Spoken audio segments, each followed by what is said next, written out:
nosotros. Bienvenidos. Hola. Muchas gracias por la invitación. Luis Miguel, ¿cuál es el balance? Bienvenido. ¿Cuál es el balance de la estrategia de seguridad? Es muy ambicioso tratar de hacer un balance que quepa en poco espacio. Yo diría, hay un cambio respecto al sexenio anterior, pero también hay muchas continuidades. El cambio más importante es este fin del famoso abrazos no balazos. La continuidad más relevante para mí tiene que ver con el uso creciente de las Fuerzas Armadas en las tareas de seguridad. Los resultados reflejan avances en algunas estadísticas, pero también hay que subrayar, tenemos todas las razones del mundo para desconfiar de las estadísticas tan alegres. Yo diría, si los avances existen, todavía no son suficientes para decir ya llegamos a un lugar donde estemos más tranquilos. Eso nos lo dicen las encuestas de seguridad o de inseguridad.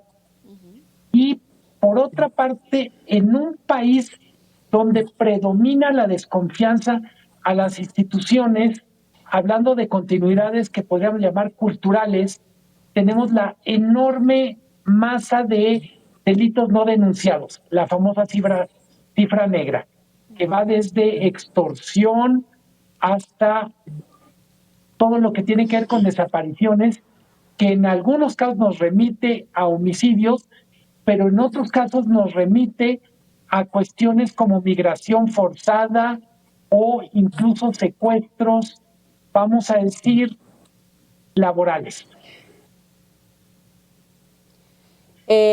Osvaldo, ¿coincides? Porque ya también se cumple un año del triunfo de la presidenta Claudia Sheinbaum en las urnas.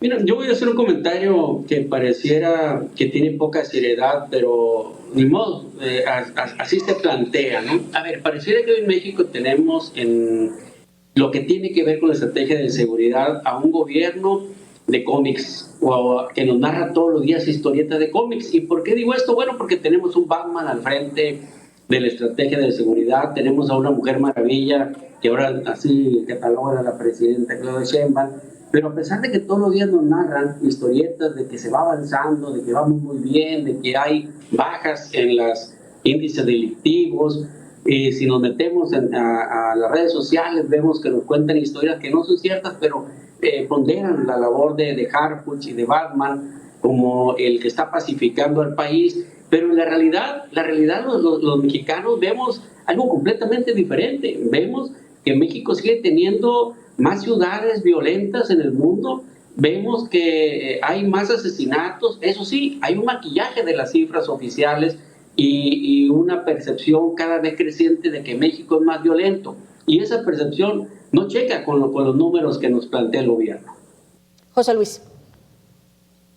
Vivimos en un país que actualmente está gobernado por las mafias. Hemos visto que en el sexenio anterior se solapó solamente a dos grupos que ahora tienen la hegemonía criminal de la República Mexicana. Me refiero al Cártel de Sinaloa y al Cártel Jalisco Nueva Generación. Vemos con gran ahínco quizás que la presidenta Claudia Sheinbaum de una vez por todas se desmarcó de la inservible política anticrimen de abrazos no balazos, y vemos que en la praxis encontramos a un secretario de Seguridad Pública que esperemos no se convierta en un Genaro García Luna 2.0. Hay voluntad política para trabajar, sí, con las organizaciones norteamericanas de seguridad. Hemos visto amplia colaboración, no solamente en el envío, por ejemplo, a principios de este año de más de 28 capos de la droga, entre ellos Rafael Caro Quintero, el Viceró y el Z40, el Z42.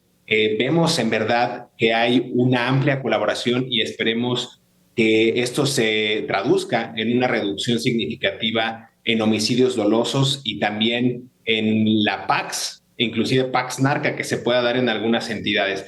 Hay otros casos, como es el caso de Sinaloa, que está hundido en una violencia sin precedentes de más de 3 meses de guerra, de más de 90 días de guerra, en los cuales pues tampoco hemos visto que en la parte interna de la política de Claudia Sheinbaum se trate de atacar las causas que provocan la violencia, y esto también incluiría a los gobernadores involucrados con el crimen organizado, Joel. José Luis, ¿en qué estados identificas esta Pax Narca y en todo caso a qué atribuyes el crecimiento del control territorial del cártel Jalisco Nueva Generación? Pues mira, históricamente Sinaloa, hasta antes de la entrega de Ismael El Mayo Zambada a manos de Joaquín Guzmán López, se había convertido en un estado gobernado por el crimen organizado en el sigilo a través, insisto, de esta Pax Narca. En julio de 2024, cuando se entrega a autoridades estadounidenses el capo sinaloense, vemos que se detona y cómo se funciona, por ejemplo, en al menos 4 grupos: Cártel de Caborca, Los Chapitos, La Malliza y una que también adquiere Aureliano Guzmán Loera Lujano. Pero digamos que Sinaloa es un caso emblemático, y siguiendo ese arquetipo podemos detallar que Tamaulipas podría ser otro estado que ha convivido con el narcotráfico durante muchos años. El estado de Jalisco, gobernado, pues vemos, ¿no?, recientemente, en por lo menos los últimos 6 años, por el cártel Jalisco Nueva Generación y Nemesio Ceguera Cervantes el Mencho, pero podemos hablar igual de Chiapas, ¿no?, con el propio afianzamiento de los grupos rivales como el cártel de Sinaloa y La Malliza. En este momento el estado al mando de Rutilio Escandón. En fin, hay un sinfín de estados que actualmente pues están liderados por la mafia, y nos encontramos también frente a una encrucijada de si el gobierno va a poder desarticular a todos estos grupos del crimen organizado o se va a adherir cada vez más a una institucionalización del propio narcotráfico mexicano. Luis Miguel, tú también tienes esa percepción con el manejo de fuentes, obviamente con todo el músculo de periodistas que tienes en El Economistas, sobre esta radiografía que nos acerca José Luis. En términos generales, sí. Yo enfatizaría hablando de esta narrativa, hay una especie de ilusión, plegaria de Estados Unidos va a poder ayudarnos a resolver lo que no estamos pudiendo solos. Y creo que esta ilusión nos va a llevar a chocar muy rápido con pared por una sencilla razón. Los delitos que a Estados Unidos le interesa perseguir en México son solo una pequeña parte de lo que ocurre, y hay muchísimo de lo que vivimos como ciudadanos en forma de crisis de inseguridad no está en la esfera de interés de Estados Unidos. En ese sentido, me parece que mucho de lo que señalan mis compañeros de panel toma especial relevancia cuando decimos, si tenemos alcaldías, gubernaturas capturadas y por alguna razón no se dedican a delitos que le preocupen a Estados Unidos, entonces, ¿qué va a pasar con eso? Yo diría, no lo hemos mencionado porque es tan obvio que ya hasta pena da decirlo, pero es parte de la crisis de inseguridad, es la crisis de impunidad. Cuando es más posible pescar una enfermedad rara que detener a un criminal. Las tasas de consignación son absurdamente bajas y dan la idea de que temas que parecen desconectados, por ejemplo, ¿cuál es el impacto posible de la reforma judicial en el combate a la inseguridad? Yo digo, por lo pronto vamos a tener un año mínimo en donde el Poder Judicial va a vivir una nueva curva de aprendizaje, va a estar como un organismo que recibe un trasplante especialmente vulnerable a la penetración del crimen organizado. ¿Qué vamos a hacer con eso? Entonces yo diría, sí me preocupa, añadiría, hay que reconocer que son diferentes realidades regionales o geográficas. La forma en que opera el crimen organizado en un estado rico es totalmente diferente a la forma en que opera en regiones muy pobres, e incluso los precios del mercado delictivo. Me impresiona mucho cuando te dicen cuánto vale un secuestro en una zona pobre en Guerrero comparado con cuánto vale un secuestro en Tijuana. Y es México. Totalmente. Entonces, yo enfatizaría no perder de vista lo diversos que somos, los riesgos que sigue habiendo y lo absurdo que es que tengamos tantas expectativas con Estados Unidos cuando 80% de los delitos que ocurren en México no les interesa.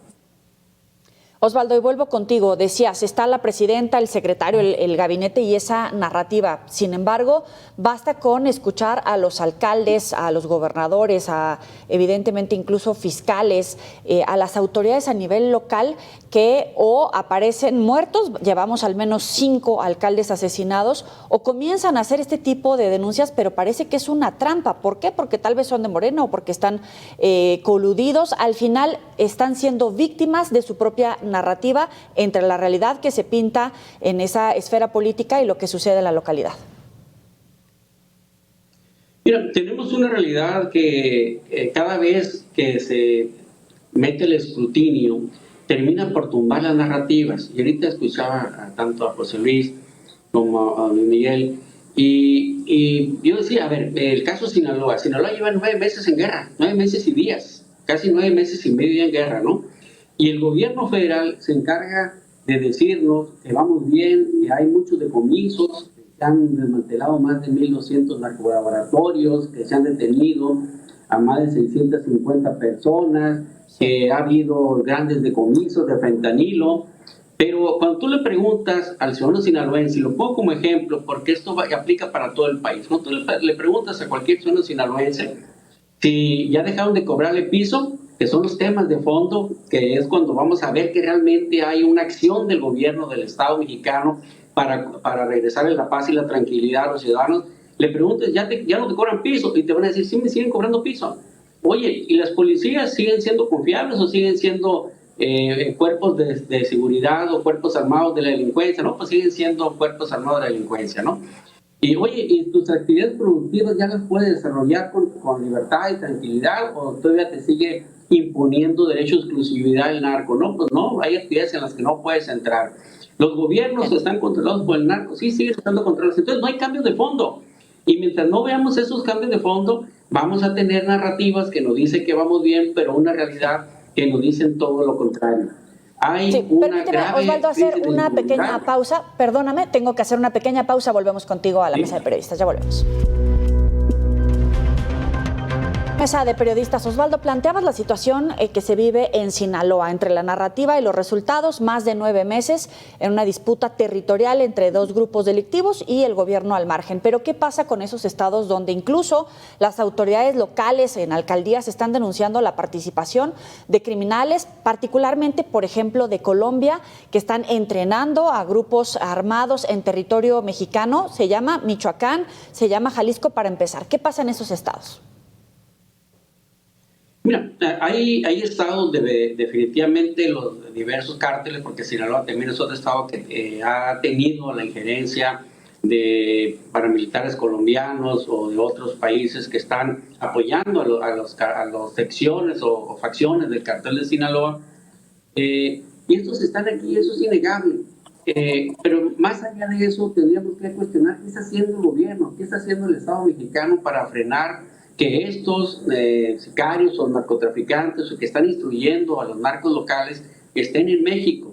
Pero además, ¿qué están haciendo para combatir a los grupos locales? Y ahí es donde no vemos las acciones contundentes. Vemos que hay cada vez más regiones del país, de México, que están siendo controladas por los grupos delincuenciales. Donald Trump, ahorita que Miguel decía que tenemos la esperanza, Donald Trump dice, en México hay una relación intolerable, narco-estado.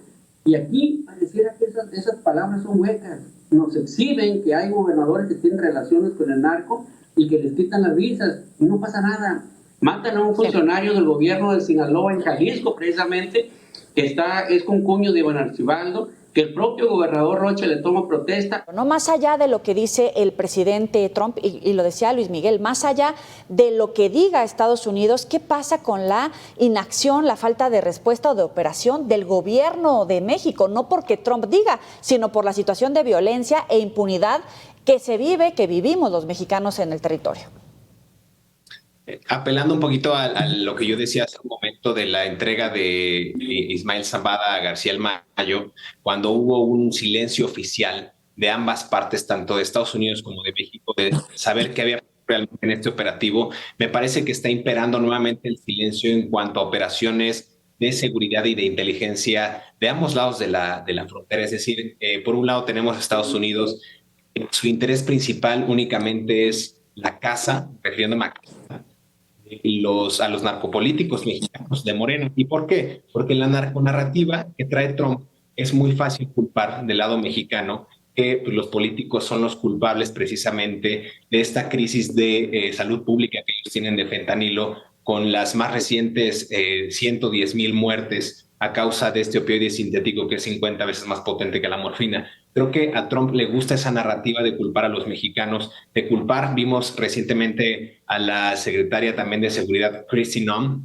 quien decía, ¿no?, que justamente Claudia Sheinbaum había sido la que había pagado estas protestas, sobre todo en el estado de California, contra pues, las deportaciones masivas que hacía ICE. Entonces, para todo el tema de seguridad, creo que Estados Unidos ha impuesto muy bien esa narrativa. Vimos que durante su primera campaña de ascenso a la presidencia, Donald Trump también dijo que los mexicanos eran violadores, asesinos, eran secuestradores y le funcionó para, digamos, ganar incentivos y votos en esta contienda republicana. Creo que va por ahí la cruzada de Donald Trump y de Estados Unidos para, de alguna manera, culpar al país vecino sin mirar que justamente Estados Unidos es el principal consumidor de drogas en el mundo y el principal proveedor de armas a los cárteles de la droga, ¿no? Del lado mexicano, ya brevemente, no hay tanta voluntad política del propio partido de investigar a Américo Villarreal, a Rutilio Escandón, a Rubén Rocha Moya, a Marina del Pilar. No existen esos incentivos porque sería prácticamente meterse un balazo en el pie. Rubén Rocha Moya sigue en el poder porque fue el principal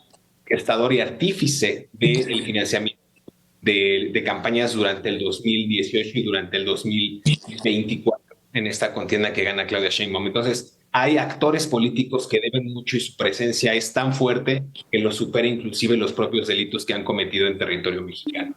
Luis Miguel, y yo agrego a lo que está diciendo José Luis y lo que decía Osvaldo, hay algunos expertos que hablan de un narcopartido, más allá de los gobernadores o alcaldes señalados y puesto en duda, más allá de eso, de un narcopartido y los alcances que puede tener con el Ejecutivo. Mi respuesta sería, ¿por qué decirlo en singular? Tenemos narcopartidos, y ese es el caso. Es decir, no hay un solo partido político que no tenga su propio escándalo de relaciones con el crimen organizado.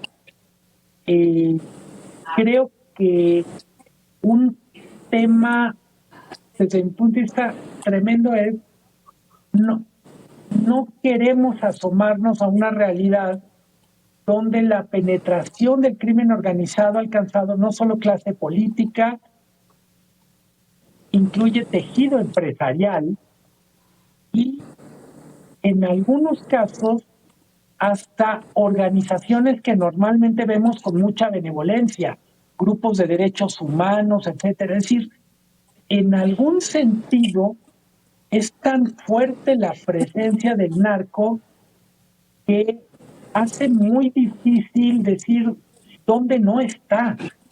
Y cuando digo esto, lo digo con dolor, preferimos no asomarnos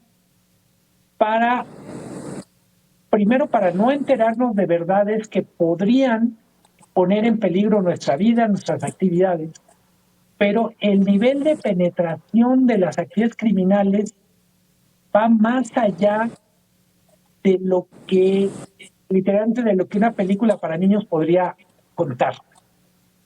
Creo que seguimos en una narrativa muy simplona de dónde están los buenos, dónde están los malos. Veamos las actividades en las que ya están en tráfico de agua, administran buena parte de una parte de los permisos de agua en municipios agrícolas. Está, por supuesto, el tema de trata de personas, pero también está en cuestiones migratorias. ¿cómo hacemos para liberarnos de esto? Además, en un contexto en donde para mucha gente el contacto que tiene con el crimen organizado es la parte más benévola del crimen organizado, es como empleadores, incluso como ejecutores de una especie de política social paralela. Aparecen detrás de una catástrofe llevando ayuda humanitaria. Hay que hacernos cargo, los grupos criminales se han vuelto muy sofisticados, están en todos lados y también tienen también tienen rostros amables, amigables, hasta bonitos. Un minuto con tu comentario final, Osvaldo. ¿Cuáles serían los resultados o las señales de un trabajo conjunto entre Estados Unidos y México que realmente nos lleve a pensar que se está combatiendo el narcotráfico, que hay cooperación, que se respeta la soberanía, etcétera? Yo creo que la cooperación tendría que ser, insisto, en ambos flancos, tanto el gobierno estadounidense como el mexicano, en esta apertura de investigaciones concisas en torno a quiénes son los actores políticos y empresariales que permiten el funcionamiento del andamiaje criminal que auspicia no solamente el financiamiento de los cárteles, sino todas las actividades que Luis Miguel acaba de mencionar, desde el tráfico de personas, tráfico de armas, el propio crimen que en algunas regiones del país también se hace cargo de la renta, del suministro del servicio de Internet a comunidades rurales, por ejemplo. En el más reciente libro del colega periodista Jesús Lemus Barajas, también vemos cómo el crimen organizado ha estado involucrado en la extracción del litio, y el litio es un oro blanco con el que se fabrican este tipo de baterías para automóviles eléctricos, ¿no? En el caso de Tesla, BYD y demás, creo que el crimen organizado ha penetrado todas las estructuras políticas, sociales y económicas del Estado, que hay que hacer pues una purga. Yo creo que desde el eslabón más delgado hasta la línea de pobreza del país. Un minuto, Osvaldo, adelante. Yo creo que para resolver un problema se ocupa no ser parte de él. Y vemos de repente que no hay una voluntad y un interés del gobierno mexicano por atender a fondo este grave problema de inseguridad que tenemos. En cualquier encuesta que se haga, el tema de la seguridad es el primero en importancia para los mexicanos. Sin embargo, vemos que en la agenda que lleva la presidenta de México, Claudia Sheinbaum, a su entrevista con Donald Trump, fallida por cierto, llevaba otros temas, llevaba que las remesas, que los aranceles, que los derechos de los migrantes, que el fin de las redadas, pero no llevaba el tema del combate al narcotráfico, a pesar de que ese ha sido el tema que le ha querido imponer Donald Trump en materia de combate a la violencia en México. Mientras no se tengan policías sanas, difícilmente se va a poder tener un combate efectivo a la delincuencia. Luis Miguel. La primera cosa de colaboración o cooperación que me parece que es obvio es una mejor administración de la frontera que compartimos. Buena parte de los delitos pasan por ahí, se amplifican ahí. Tiene toda la razón el gobierno mexicano cuando reclama un mayor compromiso de Estados Unidos para controlar la venta de armas hacia allá para acá. Del otro lado, además de administración de la frontera compartida, yo diría todo lo que tiene que ver con compartir información, tecnología, y como periodista pondría literalmente en mi carta al niño Dios, y es que toda esta colaboración se vuelva mucho más transparente, que esté más de acuerdo a los cánones de una sociedad desarrollada para la actividad que hacemos, como Estados Unidos, y no tengamos estándares como de Centroamérica, tipo Bukele. La pesadilla para mí es que fuera una colaboración tipo Bukele. Osvaldo Villaseñor, analista político, Luis Miguel González, director editorial del Economista, José Luis Montenegro, autor del libro Los Chapitos, gracias por estar aquí en la Mesa de Periodistas. Nos vemos la próxima.